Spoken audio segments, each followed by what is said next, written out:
I just don't think at the moment you couldn't be backing him in an open Grade 1. Like, I don't see how you can even justify him being the price he is. I think he's 6-7 to 1. I think it's ridiculously short.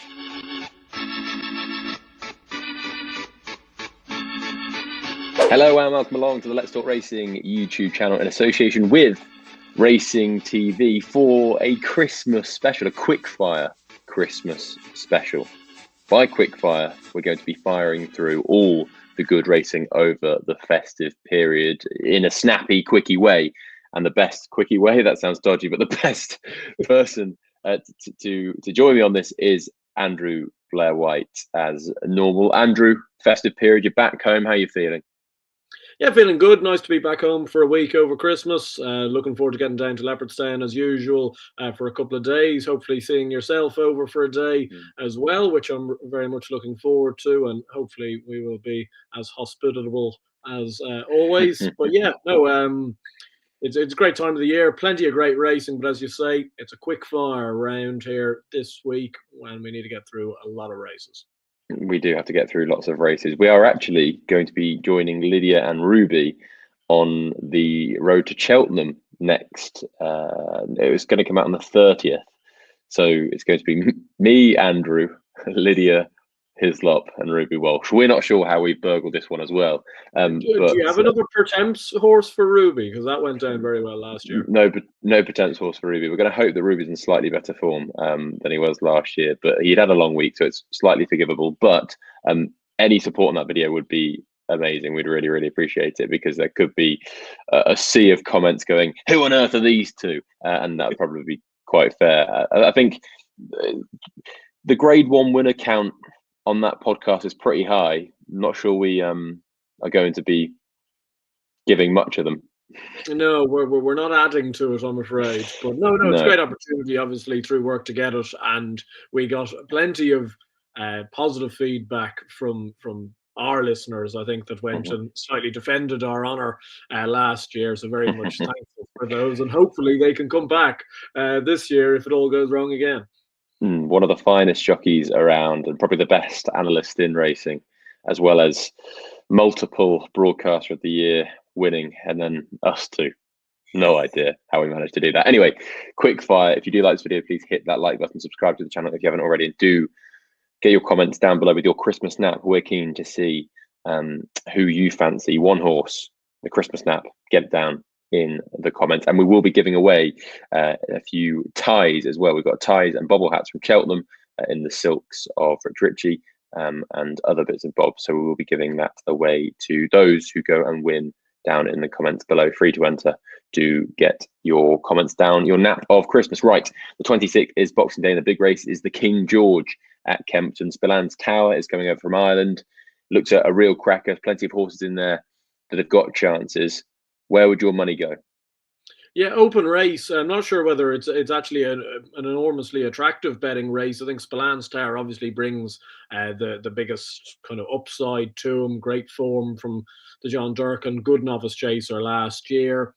But do you know when you have something just niggling at the back of your mind that for some reason this isn't going to just be as easy as people think it's going to be? Where he stays 3, he's a quick horse. He'd returned just behind Factor, beating Gallop Under and John Durkin. There's so much to like, but I agree. Is it not just a case where we've not seen him win one of these big races yet? Is that not what it is? A little bit. I'd be more so probably that it's his first time outside of Ireland, and the King George is a demanding race to say the least. But by big races, I know he's won Grade 1s and multiple Grade 1s, but I'm talking like a Grade 1 in open company.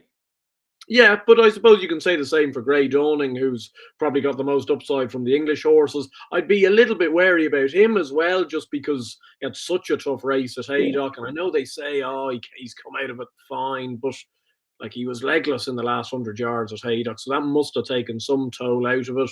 I must say, your buddy old pal Brave Man's Game's probably a little bit overpriced in terms of the ones right at the edge of the market. I thought like he was 33 to 1 yesterday. That seemed massively big in comparison to maybe some of the others, but it's probably a race I'd be sitting out, because Spillane Tower is the horse I kind of want to see win. Maybe I might have a sporting bet on him, but I just, for some reason in my head, couldn't tell you why, I'm just not quite with him. Yeah, interesting. Harry Cobham's going to ride Brave Man's Game slightly differently. I think they'll go on and kick on. Maybe a bit more trust in his stamina.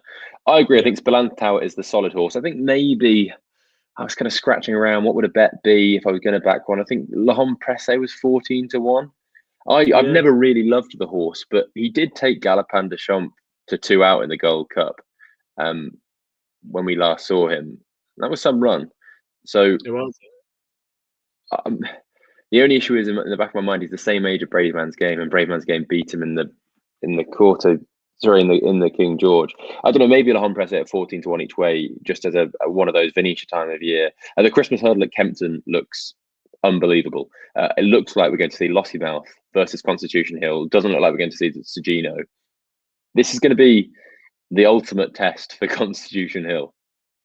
Very much so, yeah. No, there's no hiding places here. Given £7 to Lossiemouth, it's great to see. Hopefully, we will see it, or even I think if we, for some reason, don't see it, we will see Lossiemouth versus Sergino, which would be equally as enthralling.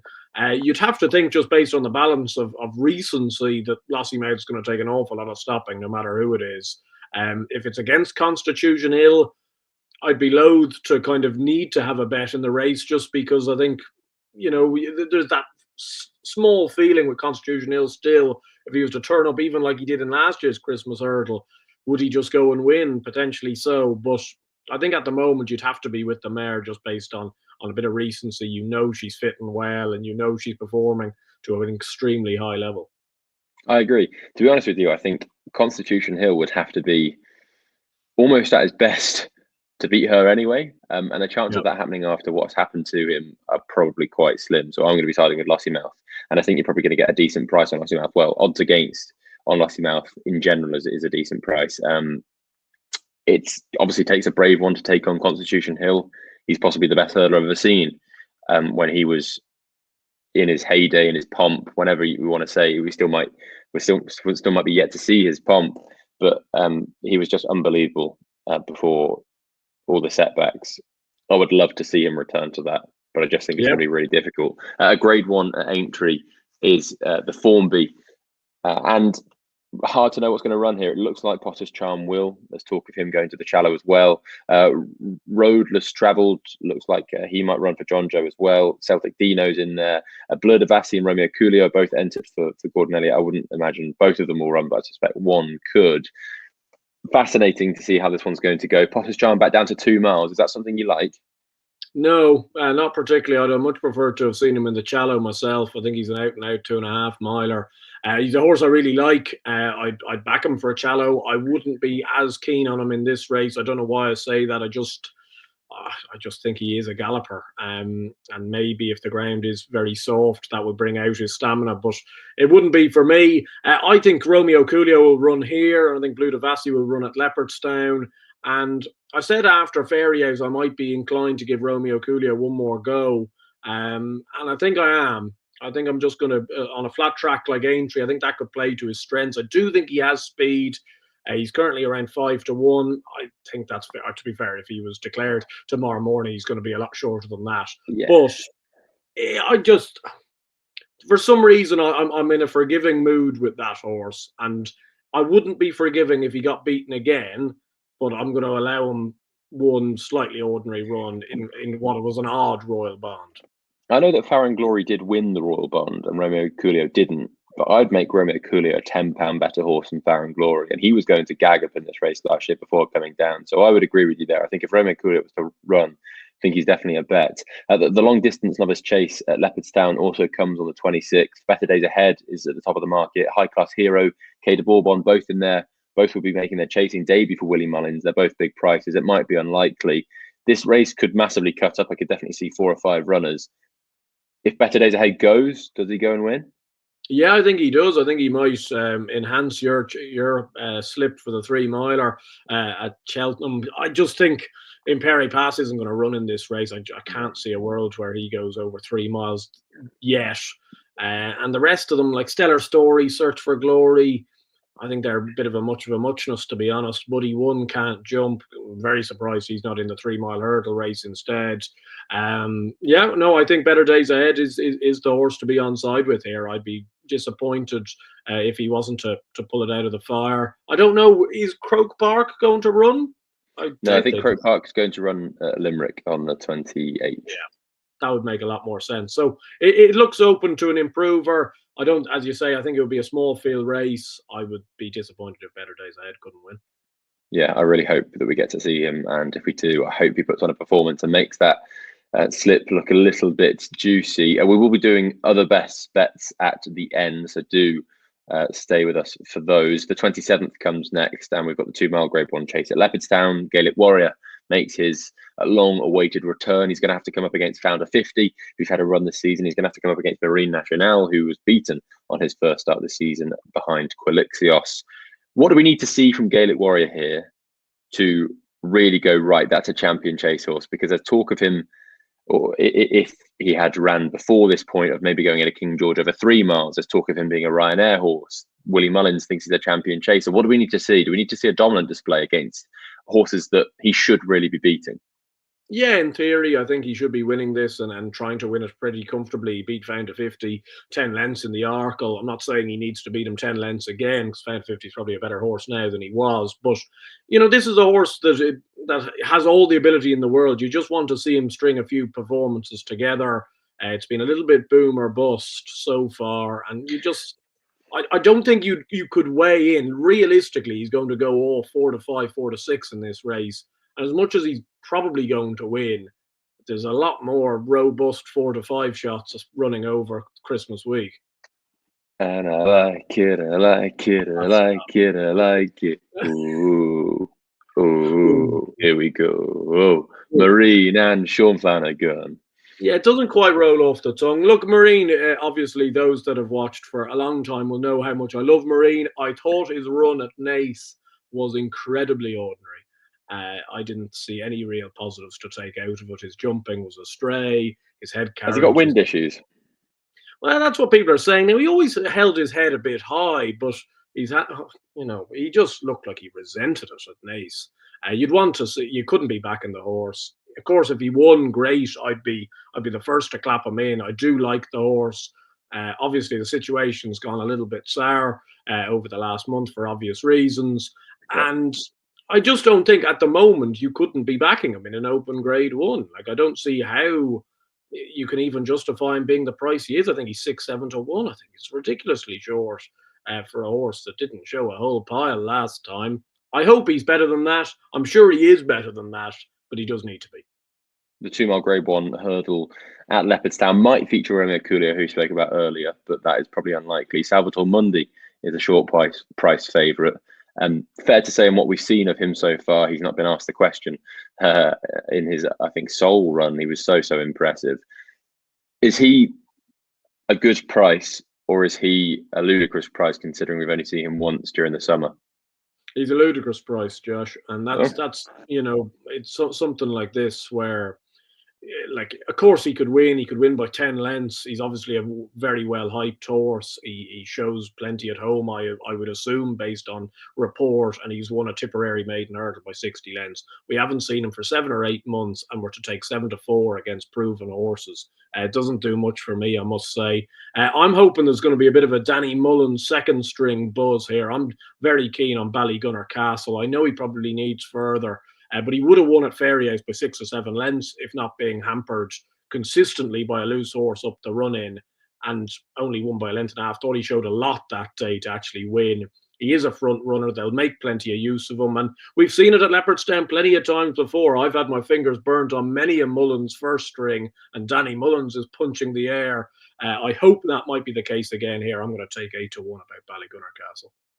It's going to be a race that I'm going to sit out, but a horse that I think we should keep an eye on is the Simon Mignoux and Isaac Swade horse, Carafon. And the reason why we need to keep an eye on him is because he needs 2 more runs to get into a handicap at the festival. He had 2 runs in France. He's had 1 for Willie. I do think that he could be of one of those moulds. The unexposed novice jumping in a Martin Pipe or jumping in a county hurdle. I think he could be very useful, and maybe against the first string of Salvador Monday or any big horse that's going to go out and win that race, he might just be plugging on in 4th and 5th and maybe turn up in a festival handicap. We've got a race that we need to talk about now at Kempton on the 27th. It's not a grade 1, but it's the Wayward Lad. And that's because we've seen Ballyburn versus Sergino, possibly. Sergino making his chasing debut. Ballyburn coming over for Willie Mullins. This could be one of the all-time chasing debuts if Sergino goes and puts Ballyburn to the sword. It would be absolutely superb if we saw that. It'd be great to see this race, to be honest. I think an awful lot of questions will be answered. Ballyburn back to 2 miles. Look, he won his beginner's chase over 2 mile 3. He did win a grade 1 over 2 miles last year. Of course, he might have the speed. I'm yet to be fully convinced. And I think Sergino is proper good. So if Sergino was to beat Ballyburn in the Wayward Lad, what price is he for the Arkle? He's 5. Would he be 3 to 1? Oh, I'd take 3 to 1. I don't think you can make him any. I don't think you can make him any shorter against Madgeborough, though. If he goes and beats Ballyburn, yeah, on chasing debut. Yes, like I understand, and the way bookies are these days, he'll go bloody odds on. I think he'd be 7 to 4, something like that. Yeah, that's conservative bookmaking. You've got to still try and take some of these horses on. It's not like you don't have horses. Stace is stingy. It's close it up shop. But I think if you're looking at it from a laying perspective, like you do have horses to run for you in Madgeborough, in the pocket, potentially even in Perry Pass or something, or maybe Ballyburn if something went wrong at Kempton. Would it go and prove if Sergino was to go and beat Ballyburn convincingly? Is this almost the best crop of juveniles we've ever had, in the sense of they just keep coming out and winning? Burdett Road, Madgeborough, Sergino would go effectively the best juvenile of last year, arguably, maybe Madgeborough, would go out and beat the best novice hurdler of last year. That doesn't really happen very often.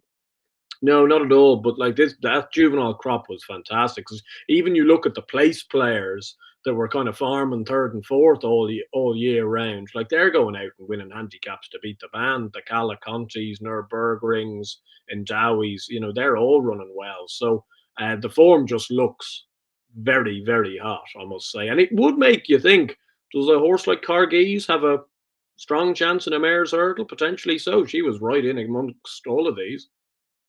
Welsh national pick, anything? I came down on Jubilee Express for Sam Thomas around 8 to 1. Lightweight. Callum Pritchard seems to be riding Sam Thomas's other horse. I Will Do It. So I'd say Dylan Johnson will be on this one. He isn't jocked up as of yet. Look, he's a stayer. 1 over 3 miles. Dylan? Sorry, go on, Karen. Yeah, no, sorry. Dylan may have something at Kempton, might he? Maybe. I was just thinking, possibly, yeah. Yeah, I'm not sure. He may not be, but he's off 10 stone 4. He won a 3 mile 4 handicap chase at the back end of last year at Haydock. Goes on heavy ground. I think there's more upside to this horse than most. 28th, we've got the Savills Hurdle. This is possibly the weakest grade 1 I think I've seen across the days. Home by the Lee, Bob Ollinger in there. Where do we sit with this? Yeah, it's a bad race, unfortunately. It's going to be a 5-6 runner race. My old pal Xander C's in there. You couldn't be backing him in a grade 1, unfortunately, at the moment. I think Home by the Lee just wins. I know that's probably ordinary enough. People aren't being bewildered by that opinion, but I don't think Bob Ollinger has ever really looked like he's going to stay 3 miles, and I just don't think the rest of them are very good. Half of them aren't going to run because they've just ran on Saturday, and the other half are pretty ordinary. So I think it's Home by the Lee's race to win, to be honest, a race to lose. A bad race, and then a very, very good race. The Savills Chase, the rematch between Factofal and Galopin des Champs. This time over 3 miles. Factofal just had the speed edge, had 2.5 at a track that doesn't necessarily suit Galopin des Champs. History has told us that, but now I think 3 miles will bring out the best in Factofal as well. I really do. I think that he was so impressive over 2.5 at the Dublin Racing Festival, so we know he likes Leopardstown. I think the extra additional distance will help him. He was very good in the Brown Advisory as well. He's coming here against Galopin des Champs, and to be perfectly honest with you, I know that Factofal has gone and beaten him in the John Durkan, but I'm astounded that Galopin des Champs isn't favourite for this race. He's 2 to 1. Factor file 7-4. I understand the shiny new toy angle, but Galopin Des Champs has been untouchable around Leopardstown for years. I'm not sure I see that changing anytime soon. No, and there's a strong argument that he ran his best race ever at Punchestown the other day in the John Durkinman third. He jumped pretty well. I think they'll make plenty of use of him. Of course, Factor Fall could just be the up and comer. He might have the legs on Galopin Des Champs. Galopin Des Champs ran in an awful lot of open grade ones at this stage. But I'm with you. At the moment, it's not going to feel like it if I'm 10 lengths up the arse of Factor File, but I think 2-1 looks a bit of a gift, to be honest. I thought he'd be even money, and Factor File would be 7-4, whatever he is now. But I thought Galopin Des Champs would be much shorter. I agree. And as a result, I had to put him in a couple of multiples. I understand the reason why punters are clinging on to Factor File, because he is the shiny new toy, because he could be anything, because he might have the legs on Galopin Des Champs. But Galopin Des Champs has been unbeatable over 3 miles at Leopardstown, possibly some of the best Savills Chases and Irish Gold Cups we've ever seen. He's put everything to the sword, and I just see a world where I can see Factor File running extremely well. I could see him, if he finished 2 lengths behind him, staying on or anything like that. It really sets up a brilliant Gold Cup or even a rematch in the Irish Gold Cup. But I don't know. I'm not taking on Galopin Des Champs here. It's not a little bit similar. Like, I know potentially Factor File is a much better horse than Fast or Slow in the end.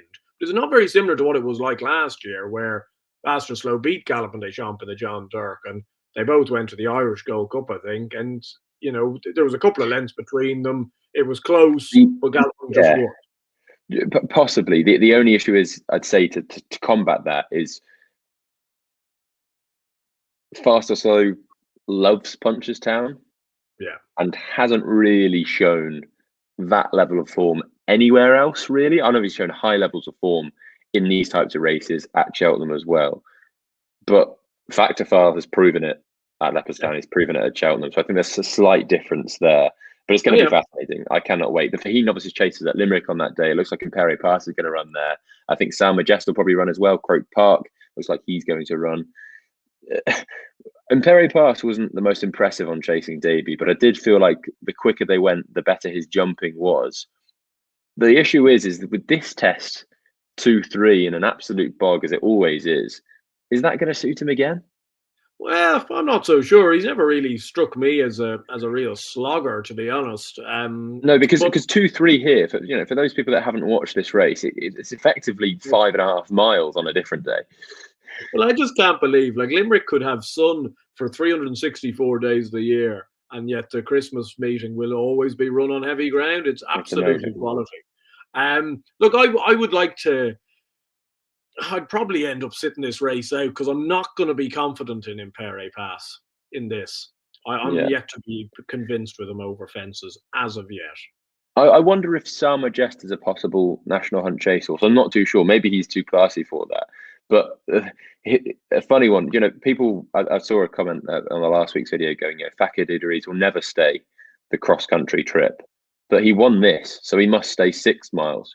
That's how much of a stamina test it is. To be honest with you, I'm in agreement. I think if it becomes a real slog, I can see Croke Park actually doing it. But if it doesn't and the class horse goes and wins, it's going to be Imperi Pass. I'm not too sure. I'll probably be watching it and sitting this one out. On the 29th, we've got the Neville's Hotel Hurdle at Leopardstown, the 2 mile grade one. Looks like we're going to have Brighter Days Ahead versus State Man. Again, a rematch. Again, the younger horse beating the older horse. But Leopardstown, 2 mile grade one, State Man, with the run on his side, just goes and wins. Yeah, I'd be a lot more confident about this than Galopin Des Champs, maybe. And I'm confident in Galopin Des Champs, but I think State Man does win. And the market's speaking for that. I see a world here where if State Man doesn't win, I could see him getting beat 10 lengths. I think he will, but I think we'll either see Apple's Jade from Bright Days Ahead. I think they'll go out in front and just never get to her, or we'll just see State Man do his thing, and I think that's obviously far more likely. But I don't see a world where State Man gets beat a length again. Not here. No, no, I can see that. But like the stranger things have happened in this race before. I remember Identity Thief beat Nichols Canyon at long odds on when I was quite young and getting into the game. Like it's a funny race, but State Man's so good at Leopardstown usually. I can kind of see a world where Brighter Days Ahead is either in the lead or still kind of jostling for the lead at the last, and State Man just goes and actually picks up a little bit. Like he looked like he was going to do it, punch us down, and then seemingly got a bit tired. I don't think he'll get tired this time. Right. The section of the video that people have actually come for the best bets. Well, maybe they haven't. Victorino was a welcome winner for the best bets last week, but I still don't think we made profit. But I've got four. I'm going to quickly give the losers. I'll get the losers out of the way. The first comes in the Corto Star at 120 on the 26th, and the Jukebox Man. I know he's 6-4, but 6-4 should be odds on. That race is terrible. That is probably the worst grade one of the whole Christmas period. He will beat Highland if he stays on his feet. He's a bit of a guessy jumper. My heart is going to be in my mouth when I'm watching him, but it should be the perfect test. It's an easy 3 miles. He's a quick horse. He's going to jump from fun. He's probably going to go to the front, and I think he's going to take an awful lot of stopping. 6-4, I actually think is a good price, and I wouldn't say that about 6-4 very often. On the same day as well, at Aintree in the 12:30, I think Weston in the Park will go in for Ollie Murphy and Sean Bowen. I say that because Sean Bowen had the choice, and I thought there was a possible way that Sean Bowen would go to a market race and in chase in hot pursuit of the Jockeys Championship. Murph would have 7 there, all with favourite chances, and he'd go and possibly have 5 or 6 winners. Instead, they're going to Aintree in a very similar fashion. Murph's got one in every single race, but I think his best chance on the day is Weston in the Park in the 12:30, who ran a great race on his last start at Cheltenham. I definitely can see him going one better. Jumping does need to improve, but I do think he's got a big chance. In the Shallow Hurdle on the 28th, the 2:55 on the 28th at Newbury, I think the New Lion will go and win. Looks at a very hot race. Ben Pauling's got a few in there. John Joe, I think, might run Bill Joyce, and he might run Mr. Megget as well, possibly. Potter's Charm not going here. I really like the New Lion. He's been so impressive on his 2 starts. He's won at the track before. On his last start, I think he'll take a good bit of beating. And then one that might go under the radar is Willie Mullins's novice called Final Demand. Entered up in 3 places. Once one at Downwhirl at 11:40 on the 26th. Limerick 12:30 on the 28th, and Limerick 1:05 on the 28th. All maiden hurdles. 2 of them 2.5 mile maiden hurdles. One of them a 2 mile maiden hurdle. I think they think a lot of him, and wherever he goes, I think he'll probably go and win. So they're my best bets. Andrew Blair-White, take it away. Give us the actual winners. No, well, let's hope. I've got a few to go to war with. Starting off at Limerick on Stephen's Day, the 2:08 race, the Mr. Binman Mayor's Handicap Hurdle. Fantastic naming of a race. I quite like Dion's Diamond in this for Philip Rothwell. Was eye-catching last time out over fences. Goes back to a handicap hurdle. I think she's got a lot of scope of a mark of 108 type of horse that Rothwell does very well with. Moving to the 27th, then 2 for Leopardstown, Ballygunner Castle in the 2 mile graded 1 novice hurdle. I really quite like him at 8-1. And in the big Paddy Power now, proceed, should I say, with caution with my selections in the Paddy Power. I have a rotten record in the race, but Panda Boy does strike me as having a good chance. Was second in the race last year. He's 12-1, seems to be best around Leopardstown, doesn't mind whatever ground will turn up. So I think he's got quite a nice chance. A horse that has got multiple entries. It's in the Aintree bumper on the 26th and the Weatherby bumper on the 27th is Old Blue Eyes for Donald McCain. I haven't been very impressed with quite a lot of Donald McCain's horses this year. They haven't been very good, but this horse was quite good at Sedgefield when winning his bumper, and he beat a horse called Moonball that won the other day for Patrick Neville. So I think he's one to very much keep on side. Whichever bumper he runs in, I'll back him. And then the last one, I'm going back to the big man, Galopin Des Champs in the Savills. Hopefully he does the job. 2-1. I think it's more than fair. There we go. Galopin Des Champs is the best bet at 2-1. I never thought I'd see the day. No, because it's just a since the Martin Pipes this.